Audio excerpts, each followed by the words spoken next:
E ciao ragazzi, sono Gara. Innanzitutto volevo partire ringraziandovi tutti quanti perché lo scorso video riguardante questo argomento ha raggiunto 700.000 visualizzazioni, quindi raga grazie. Infatti vi siete meritati la guida dettagliata, quindi questo video dove vedremo tutti i segreti, tutti i movimenti. Vi devo insegnare assolutamente a fare questa pettinatura perché ho visto che ancora qualcuno ha qualche problema, quindi cercherò di aiutarvi io. La cosa incredibile di questa strategia è che va bene praticamente con tutte le tipologie di capello. Adesso ne parleremo dettagliatamente, però ragazzi, prima di incominciare vorrei che lasciaste un bel mi piace, un commento e che vi iscrivete al canale. Fatemi sapere se volete altri video del genere e soprattutto facciamolo esplodere come è esploso anche il video precedente. Prima di arrivare al tutorial dettagliato, raga, vorrei parlare prima di due tipologie di capello che sono un po' più complicate ed è più difficile ottenere il risultato, anche se questo metodo comunque è adatto anche a voi. E sto parlando di chi ha i capelli ricci. Più il riccio è folto, più è difficile ottenere questo risultato. Sicuramente è da dedicare tanto tempo all'asciugatura iniziale e che magari usassimo dei prodotti che ci aiutano nella pettinatura, quindi qualcosa di ammorbidente per il capello che lo renda leggermente più liscio. Quindi l'unica cosa che posso consigliarvi è di iniziare a usare spazzola e phon, spazzola rotonda, termica, come volete voi, e vedrete che pian piano, prendendoci la mano, vi verranno dei capelli spettacolari. Dopo, quando vedremo il tutorial dettagliato, ci saranno tutti i prodotti adatti a voi. Invece chi ha un capello spesso e liscio, quindi un capello bello tosto, ha due difficoltà, ovvero trasformare il capello da liscio a mosso. L'altra cosa difficile è appunto la durata della pettinatura, perché essendo un capello tanto forte tende a tornare al naturale. Da questo video cercate di focalizzarvi principalmente sulla pettinatura, quindi dedicate più tempo al phon e alla spazzola e seguite il tutorial, vedete che vi verrà una bomba. E ora finalmente possiamo iniziare il tutorial vero e proprio. Ovviamente partiamo dal sciacquarci i capelli. Ultimamente sto usando questo shampoo qua, le The Shoulder, lì, quello che si metteva a Gigione Nazionale in pubblicità. Ed è strano sentire che io uso questi prodotti da supermercato, anche perché li ho sempre insultati finora. Però mi hanno consigliato di provarlo e sinceramente un po' di curiosità, anche perché è un prodotto anticaduta che costa così poco e difficile da trovare. Nel caso voi aveste dei capelli ricci, userei uno shampoo che ci aiuti a rendere liscio il capello, una maschera, la keratina, che ci rende il capello sia più bello e anche leggermente più liscio. Per chi invece ha i capelli fini o lisci, si potrebbe anche optare di non usare lo shampoo. Ovvio che dipende quanto tempo fa vi siete lavati, cioè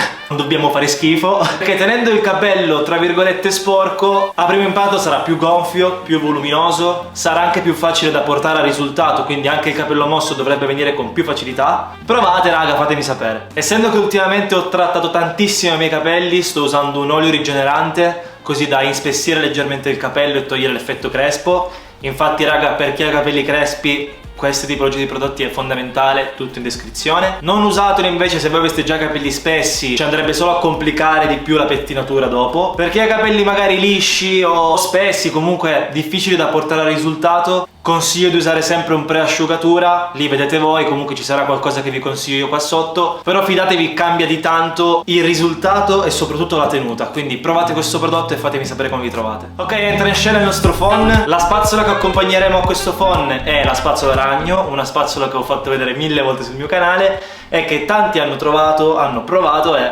si stanno trovando bene, sono contento. Iniziamo a dare una prima asciugatura all'indietro. Come ho sempre detto nella maggior parte dei miei video, quando si deve andare a fare una pettinatura, solitamente per la maggior parte delle volte, la prima asciugatura deve essere fatta nella parte opposta, quindi in questo caso dobbiamo portarli avanti, dobbiamo quindi asciugare all'indietro. O viceversa, nel caso dobbiamo asciugarli, che ne so, a destra, la prima asciugatura sarà fatta a sinistra così che la radice rimanga gonfia. E cosa fondamentale che in tantissimi non fanno, asciughiamo verso il centro della testa, quindi prendiamo la parte laterale alta, quindi questa zona qua e questa zona qua, la portiamo verso il centro, così che nel complesso totale venga tutto più gonfio e tutto più massoso. E lavoriamo soprattutto con questo movimento che state guardando, la radice del ciuffo, che deve essere bella gonfia, anche perché deve essere la parte del taglio e deve essere messo maggiormente in luce. Ora dividiamo il ciuffo dalla parte dietro, quindi possiamo usare le mani, possiamo usare un pettine, una spazzola, vedete voi. Portiamo il ciuffo in avanti e tutto il resto tutto all'indietro e iniziamo a lavorare la parte dietro. Quindi cosa dovremo fare? La gonfieremo tutta, quindi diamo sempre un minimo di asciugatura all'indietro, ripettiniamo ancora verso il centro e così inizieremo ufficialmente a lavorare anche la zona centrale della testa, quindi la parte un po' più complicata da trasformare in mosso, anche perché solitamente è la parte più corta e so che in tanti, perché me lo scrivete veramente in tantissimi, avete problema a rendere questa zona dei capelli mossa. Vabbè, adesso raga non prendetemi come esempio, esempio. Comunque se voi eseguirete il tutorial come vi sto dicendo io, fidatevi che viene tutto perfetto. Poi invece per il ciuffo iniziamo a lavorare le punte, quindi iniziamo a dargli una direzione verso l'alto. Occhio però a non lavorare troppo ciocca perché rischiamo di farli diventare ricci, quindi attenzione. Questa cosa è fondamentale perché anche se noi volessimo portarli bassi, un minimo le punte devono sempre essere rivolte verso l'alto. E può sembrare poco, però questo movimento dei capelli può cambiare di tanto la nostra forma del viso. Ho fatto svariati video su questa roba, quindi andateli a vedere. E poi iniziamo a lavorare la radice come vi sto mostrando adesso nel video. Fate questo movimento, non è difficile, una volta che imparate, raga, vi verrà una bomba.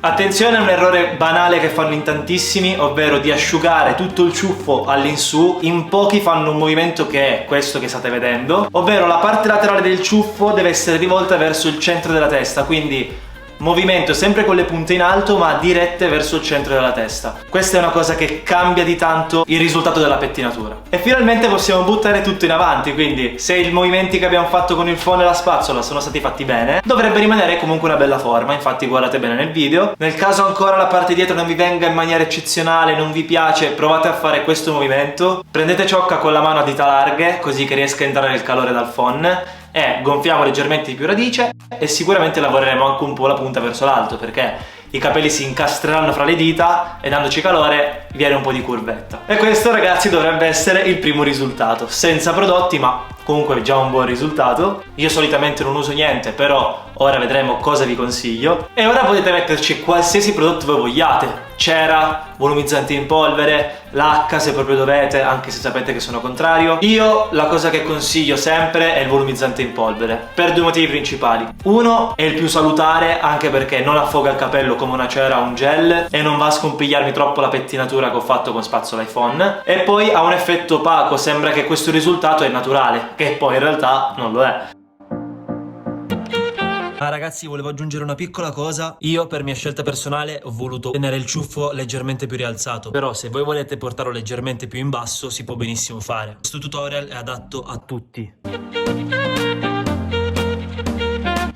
Poi come finish per la pettinatura ultimamente sto usando dei cristalli spray che danno un po' di effetto lucido, perché comunque è troppo opaco del volumizzante in polvere non mi piace. Un po' di lucidità, un po' di brillantino tra virgolette ci sta, oltre che dà pure profumo. E questo, ragazzi, è effettivamente il risultato.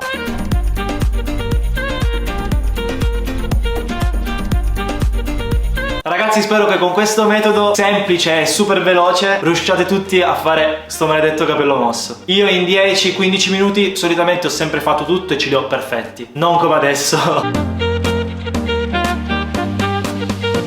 Spero, ragazzi, di avervi aiutato, e se è così mi raccomando lasciate mi piace, commenti, iscrivetevi. Ricordatevi che se avete problemi potete scrivermi su Instagram, rispondo sempre a tutti quelli che mi seguono. E quindi grazie ancora, raga, ci vediamo al prossimo video. Un bacione.